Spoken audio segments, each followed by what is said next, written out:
This is going to be something of a ramble. I've not prepared a script, but I have thought over this many times in my head. I just need to talk about something that I don't think anyone I know personally would understand too well.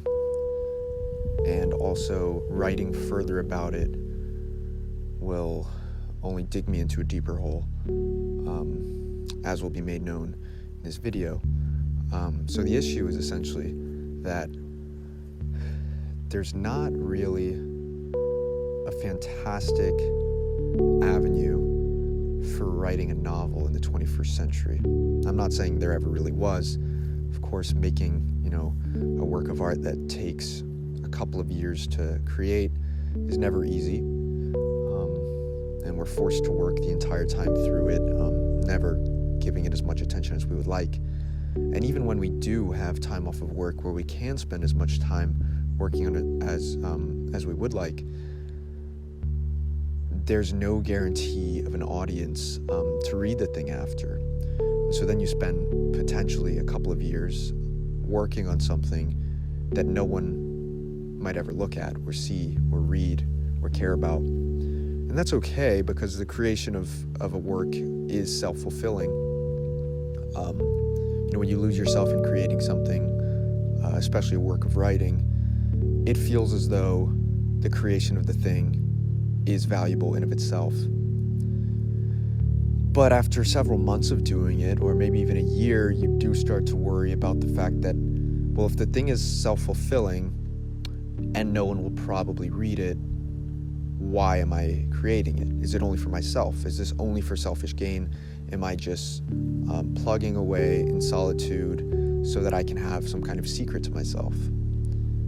And then you start to question the entire value of the work, because, well, then you're just creating secrets. You're not actually creating art, because art requires a perceiver for it to really be fully fleshed out. So the way this applies to myself is that in about October 2020, I started writing with no intention of completing anything in particular. I was writing for the sake of writing. I had started reading a lot, and I was really enjoying it. And one day I was reading a difficult work where I couldn't really focus, and I was unemployed at the time by choice, because my last job had just sucked me dry, and I didn't have a lot of alternatives. I didn't have a lot of options of what to do other than reading. I wanted to read. I wasn't reading out of boredom. I was really, really high on the idea of reading. But when my focus waned and I wanted to keep reading, I realized I was just wasting my time sitting there staring at a page when I was just filled with too many thoughts. So I started writing. We were in the middle of the COVID pandemic, and going out and hanging out with people was not really an option either. So I started to write just to get the stuff that was in my head out of my head so that I could go back to reading, because I didn't actually care to write. I would just wanted to read and enjoy all of the great books that I had missed out on, because we're not really encouraged to read growing up beyond the means of school. That being said, of course I read for fun as a kid, but at a certain age, probably after middle school or maybe during middle school, I just stopped reading altogether, which is fine. I got into other art forms that I loved, but I'm glad that I did eventually turn to reading, and that I was able to explore, and still am able to explore, all these great writers who have existed for centuries, more than even millennia, really, that, had I not forced myself to sit down and start reading them, I may never have uncovered them. So I'm super grateful for this freedom, but it's a freedom that really only came after college, because the whole time you're going through school, reading is such a chore. Why would we bother to sit down and isolate ourselves and take in these long-form pieces of writing when we're already basically doing that by compulsion through the education system? So anyways, I started writing just to have an outlet for the thoughts that were in my head because I just wanted to get back to reading. And then before I knew it, I had like a 30-page sort of narrative that I'd written that was fictional. And I realized I really, really enjoyed the process of writing, the process of exploring ideas beyond the simple day-to-day conversation we might have with our friends. It's not that I don't love and appreciate the freedom to discuss ideas with friends and with family, but it's different when the person we're having a dialogue with is ourselves. And in fact, I would say it goes beyond just a simple dialogue. When we're writing our ideas down, sometimes we can identify that we don't really know where they're coming from. And of course, we notice the same phenomenon when we think about our thoughts and where our thoughts are coming from, but something about making thoughts material on the page is a lot different. And sometimes an idea will flesh itself out on the page that we didn't even really know we were prepared to articulate. If you just write a single page, it's going to be the surface of your thoughts. But once you move on to page 2, 3, 4, and then next thing you know, you lose yourself and you're 15 pages deep. And you've written all of these things that you didn't really even know were in you because you had to press beyond those first couple of pages to reach them. It's a really powerful feeling. In fact, I would say it might even be addicting. And at a certain point, I realized that I had written hundreds of pages of just nonsense, just stuff that was brimming at the surface of my head. And so, as someone who had always really been fascinated by art and its creation, I figured, well, why don't I start to work on something myself? I had gone to film school, so I had tried forcing myself into the process of making the things that had come to my head. But the resources required to make films, as well as the level of extroversion that was required to actually have them produced, always made me super uncomfortable. I mean, I was in university for 3 years, and I pretty much knew after the first year that I was not going to be a filmmaker, even though my 16, 17, 18-year-old self had wanted nothing more for my life than to work on films. I realized that the entire institution of corporate filmmaking was not something that actually reflected my personal ideals on the artistic process. As soon as you start to make something that needs to make money to succeed, then that incentive plays into the creation of the work, and the thing is compromised. Obviously, there are plenty of examples of great works of art that were made with the incentive of money at the end. But for me personally, I find it difficult to separate the pursuit of wealth and the pursuit of art. Once they become intertwined, you don't really know why you're making the thing anymore. So that brings me to the topic of novels and novel writing and trying to create a work of fiction that will probably never be seen because people just don't really read novels anymore. Well, they do, but there are so many. Why would someone read my 2021 or 2022 debut novel when they can go read Dickens, who they've never read, or read Melville, who they've never read, like Dostoevsky? Why would they not start in the 1800s, then work through the 1900s, then maybe eventually get to the 21st century? So that definitely affects you all the time you're writing, because your work feels so insignificant, standing on the shoulders of all these people who have done it before you and so much more original than you ever could have done. But that being said, the incentive internally and the longing to create something that we think in of ourselves is beautiful, that feeling doesn't really ever go away. And I mean, I think even if there's no potential outlet for our work to be seen, like I said, the creation of the thing does sort of justify its ends.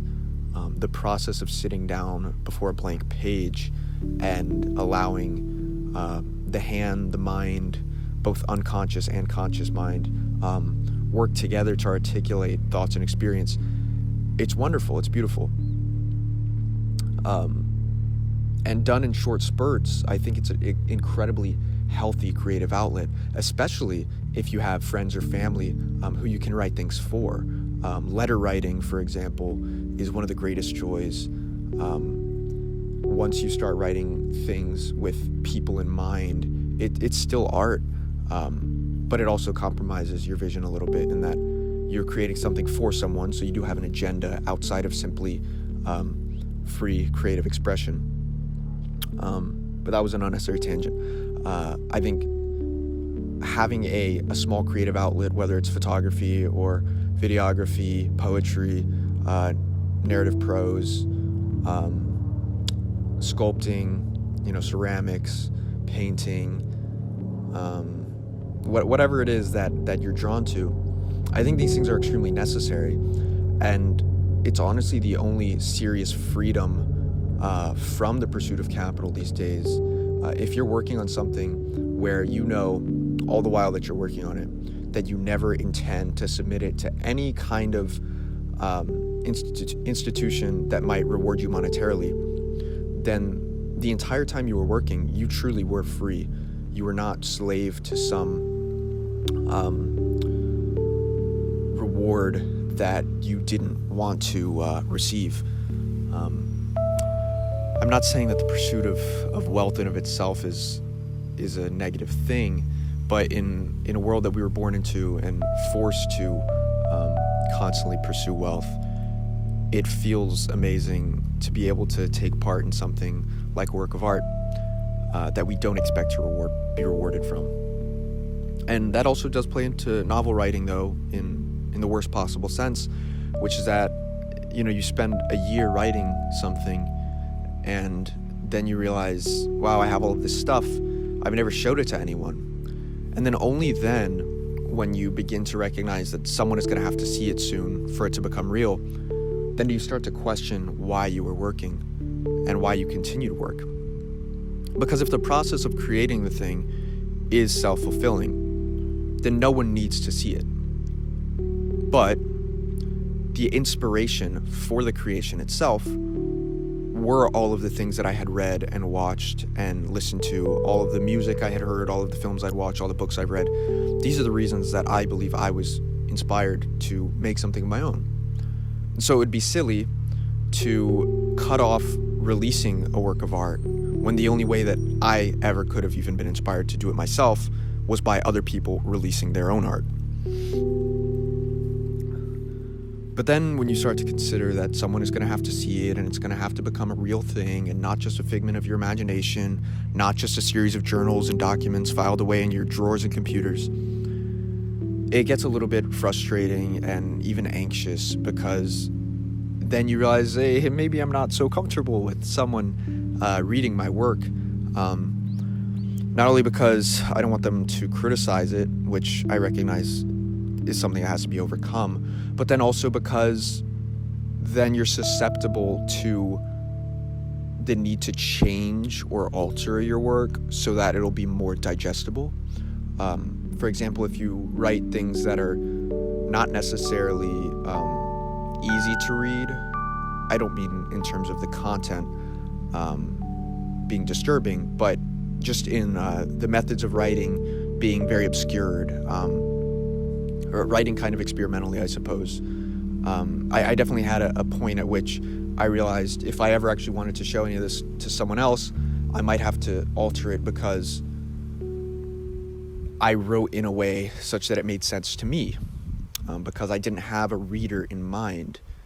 And I do think, though, the best writers, I would assume, write mostly without the reader in mind and only later consider that the thing is to be seen.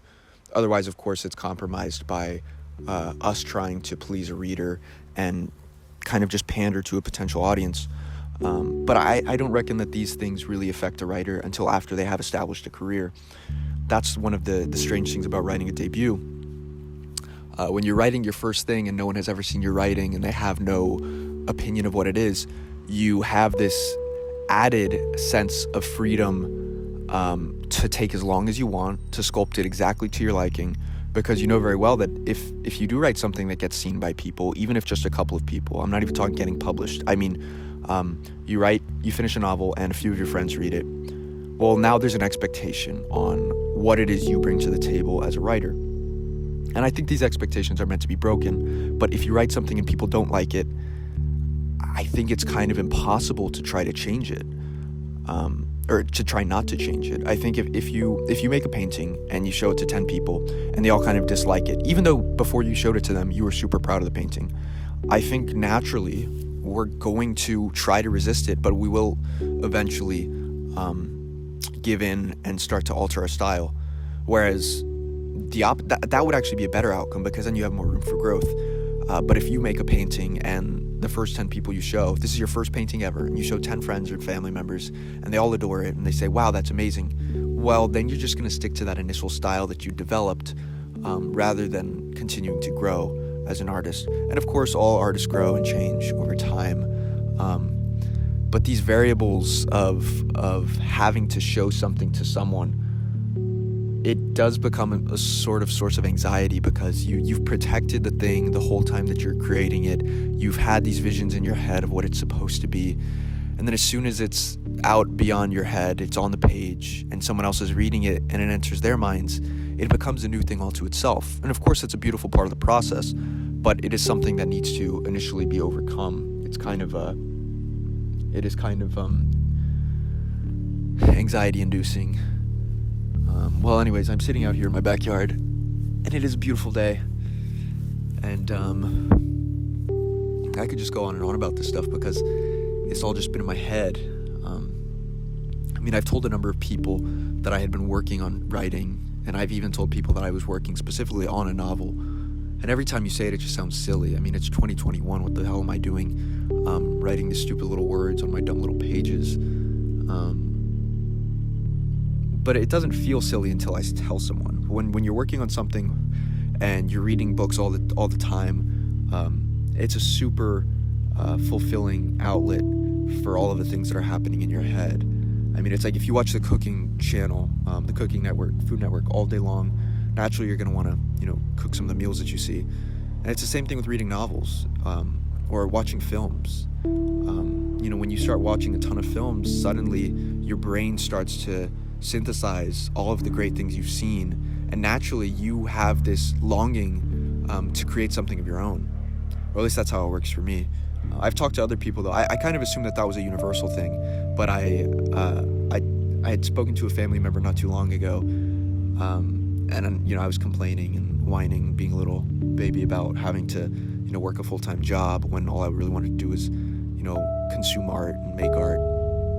And he said, because I had basically said that with films, it frustrated me that I could never make anything as grand as the films I were seeing, because I didn't have $10 million or $50 million to make something like that. And he was like, I've never watched a movie and thought, I want to make one. And that to me kind of blew my mind, because I had painted myself into a corner where I thought every single person wanted to just make art, because only making money doesn't really make sense. It doesn't feel like a natural desire, but rather one created for us. I'll probably use the cigarette analogy, which is, when you start smoking cigarettes and you get addicted to nicotine, that craving for nicotine, it's something that doesn't naturally exist within you. You have a craving for something that your body never would have craved in the first place. And this is the same craving created by advertising and social media and all that bullshit. And I think the same can be said for money. Sure, as humans, we naturally long for security, and we want to be able to protect ourselves and others from outside forces. And in a way, yes, currency has become the method of doing that. But the longing of material possessions and currency itself is a desire that was created for us. It's not within us. Art, though, I think art is much like religion, in that through it we're trying to attain something higher, whether that's immortalization, perfection, beauty. We're trying to be able to take experience and throw it on a canvas, and prove that we're here, that we're thinking, that we're breathing, that we're feeling, really. I think that's what art is for. It's evidence that other people are feeling as well. It's probably the closest thing to real human connection. When you're sitting face to face with someone and you're talking to them out loud, You can connect with them, but you know all the while that you can't see into their heads. The language can only suffice to do so much. And I think a work of art tries to go a step further and contextualize language and feelings. And oftentimes it does so without language. And that's the beautiful thing about self-expression, is that we can recognize the humanity in people without the traditional forms of communication. Oh, man. I don't think I'm going to edit any of this. I'm content with the fact that I'm just going to publish thoughts online after having spent 14 months only publishing thoughts to myself in a journal, essentially.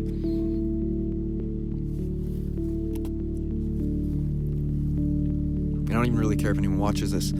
This is also a test against another anxiety that I deal with, that I assume everyone deals with, whether they know it or not, which is this anxiety of identity, in which, with the internet, any time that I post something to the internet, I feel as though I'm cementing my personal identity as something permanent. Because the internet is more permanent than my thoughts are.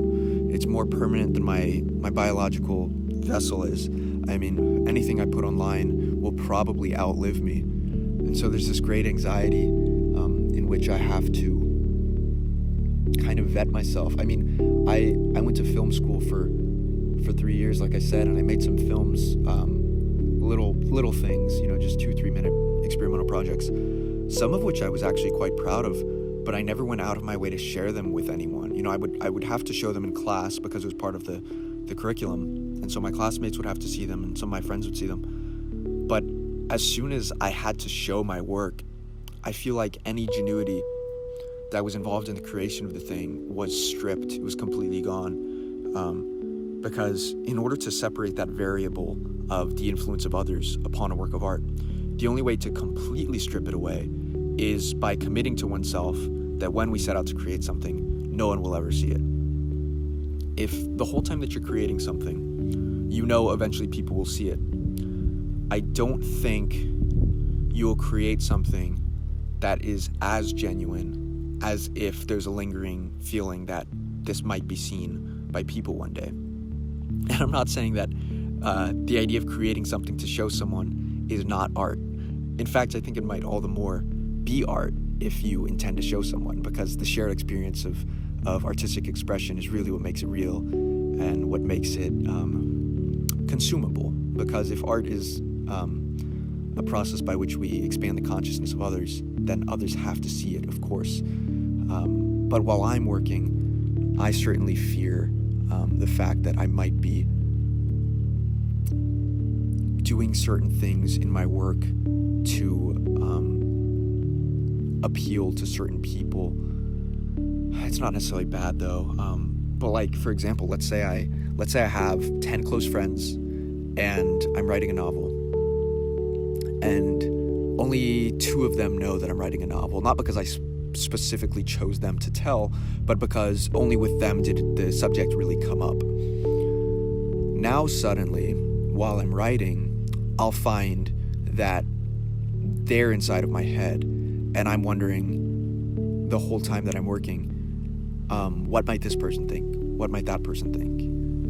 And maybe some people can be completely freed of this. I don't think that your unconscious mind is ever completely freed of it. But maybe while you're consciously working, you can forget that people might see the thing one day. And you can just be completely free in your process of creation without the influence of others.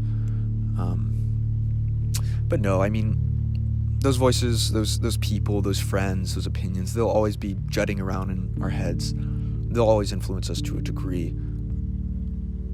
Whether that means abiding by their opinions or reaching the alternatives to their opinions, you're going to be influenced one way or the other. So in writing a novel specifically, though, like let's say I was writing a guitar melody that was supposed to take me a week. It was like one little piece of piano music or something like that, and I told a friend at the outset, I think I could probably work and spend that week finishing this 2-minute piece of music without really worrying about what they're going to think. But writing a novel, you know it's going to take a significant portion of your time. It could take you years. Some writers have spent over a decade on a single work,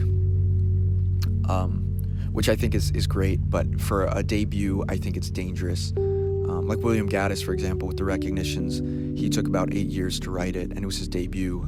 I think he wrote it from probably like 24 or 25 years old and finished it when he was in his early 30s. And that to me is horrific, though. I mean, props to him, and it's a great work. In fact, probably one of the few novels that will be immortalized from the 20th century. But that process of creating something over the course of almost a decade and not knowing how any of it will be received, not knowing if you'll go on to regret that entire decade spent in the pursuit of art rather than in perhaps relationships. And I'm not saying you can't create art and have serious relationships, but for the obsessive artist, it is pretty much all-consuming. Because in order to feel as though you're giving the thing the proper attention to make it what it is, you do kind of have to peel back some other layers of your life and ignore certain responsibilities. But I think that especially comes when you try to make something so gargantuan like The Recognitions. And maybe when I started writing a novel, I did have these grandiose ideas of trying to write the best novel ever and all that bullshit that, we young artists convince ourselves we have to do. But I think as I've gone through the past year, I've continually remodeled what I intend my first novel to be. And definitely, if at the beginning I was trying to write the best novel ever, now I'm not even trying to write the best novel that I can write. I am simply writing the novel that is coming to me. And I'm letting it flesh itself out and trying to create something natural rather than something forced.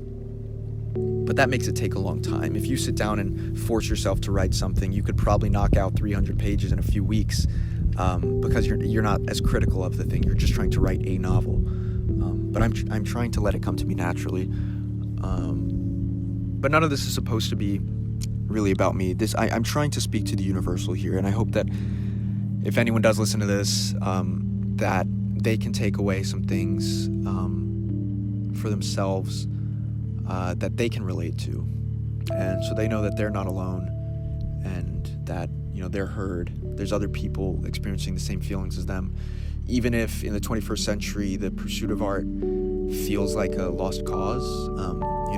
This feeling of art as salvation.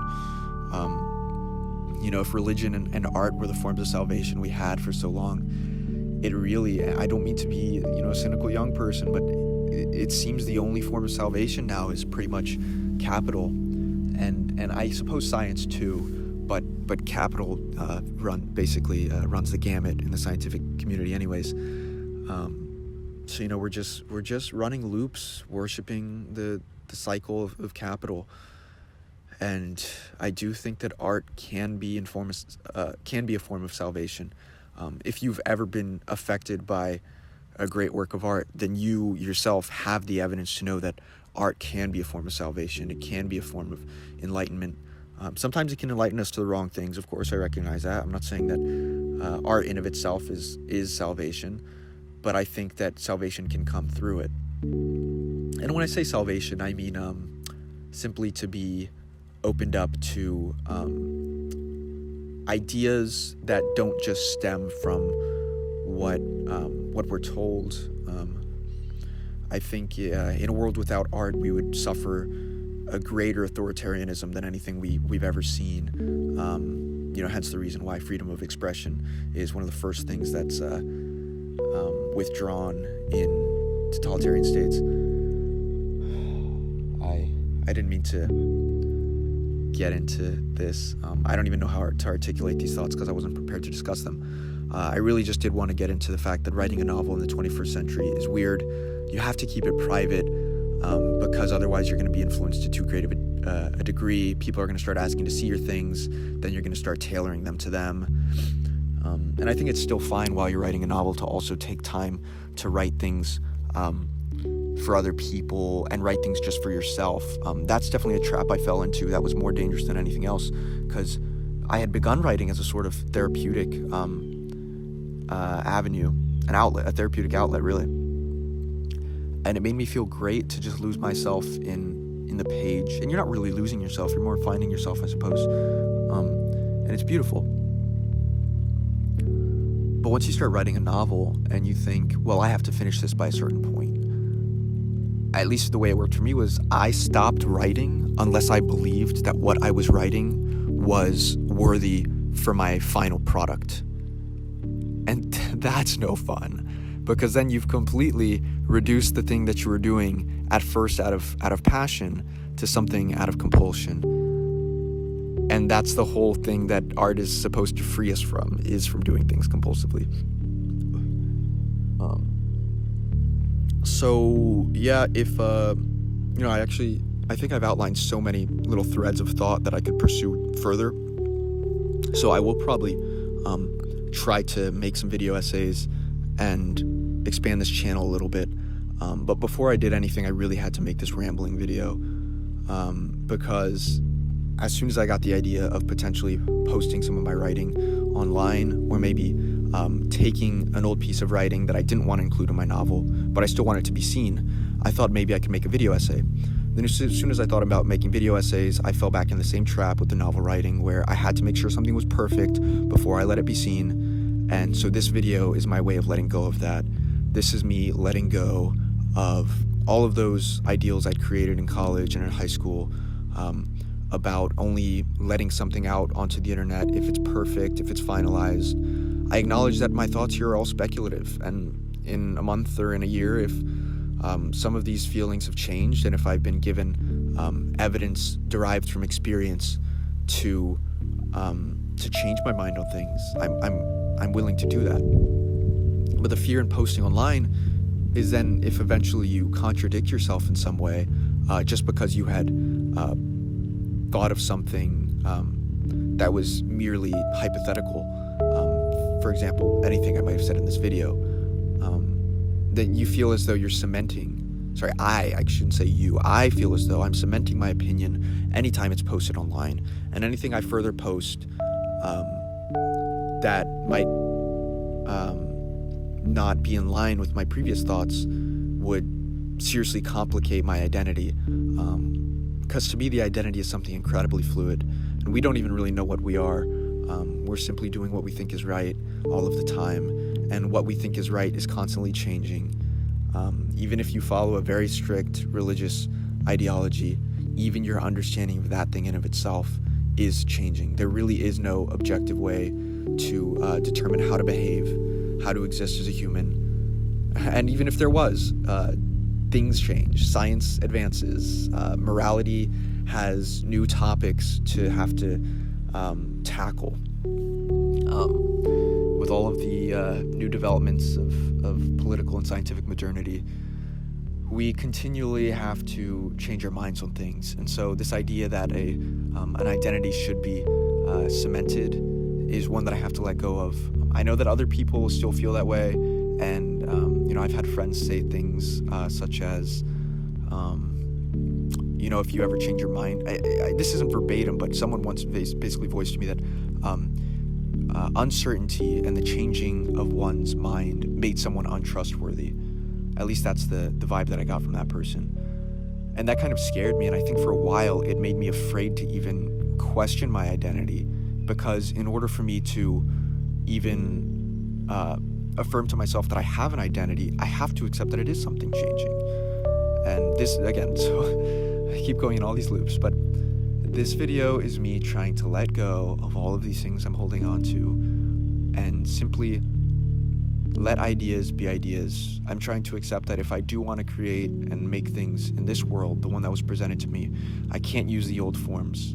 Perhaps I'll scrap my novel altogether and not write a novel, because it's just an outdated form of communication. And maybe I will become, someone who simply publishes things online, even though I felt for so long that because the art forms that I was worshiping, like film and literature, these are things which were released in theaters and published in books, and so I'm still attached to these more physical forms of media. But the internet it exists for a reason, and I suppose I ought to use it. even if that means having to let go of this fear of cementing my identity, so to speak.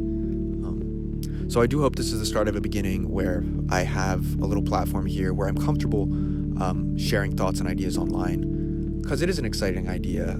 I do think also that it can become a little bit too obsessive, where as soon as we have a platform online, then we'll go about our days every single day with two dialogues going on in our head. One is the dialogue with the self, and one is the dialogue with the internet audience that we want to speak with. And I don't really want my inner monologue to be me basically talking to other people, hypothetically. I want my inner monologue to be for myself. But I guess that's impossible when you're trying to create a work of art, because there is always an audience that you're eventually trying to speak to. So as soon as you do start releasing things, whether in person or online, there are other, not voices, I hate using that word, it makes it sound too schizo, but there are other ideas that emerge in your head that you have to constantly have a dialectical sort of dialogue with. So I'm going to wrap this up, and I do think I will follow through on posting this. And yeah, so maybe I'll post some short video essays here if I can think of anything that I think is worth exploring in a consistent long form. Because yes, this video looks like it's going on almost 40 minutes, so this is long form, but it was me just jumping from 1 minute of one thought to 1 minute of another thought. And I obviously did not keep a straight course because I did not write an essay for this. I didn't have a script for it. I basically just turned on my mic and said, fuck it, let's do it. So, to end the new year, I'm going to continue to try to create things that I feel are worth creating. I'm going to continue to focus on my health and try to be as compassionate and empathetic to others as I can, even when sometimes that becomes difficult because I become too self-obsessed in that I'm so busy thinking about my own thoughts that thinking about the feelings of others can become a bit complicated.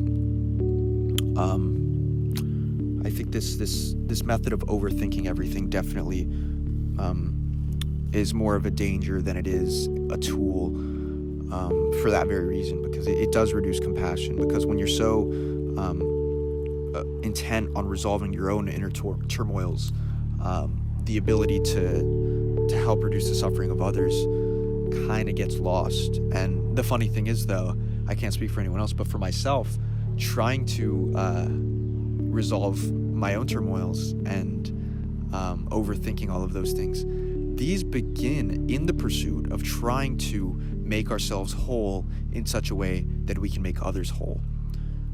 But I don't think we'll ever be as whole as our dreams tell us we will be. And so even when we get to a point of really just a point of contentment, really, I think we're still going to keep chasing something and never really be completely present for other people.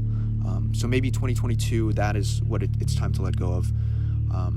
More important than art, more important than internet dissemination and communication, more important than any of those things, more important than money. I think it's simply letting yourself be okay with not being perfect so that we can be there for other people. So yeah, I hope everyone had a great year and that we start off the next year with a bang, whatever the hell that means for you, whether it means going to the gym, eating healthy, meditating, making art, loving your spouse, your kids, your parents, your siblings, whatever the hell it is. I don't know why we're compelled to do it. I think it's just natural, but I know that, God, how did I get on another tangent? I guess what I'm saying is pursue love. Don't force it, but pursue it and let it come to you. So yes, Happy New Year, everyone. Bye.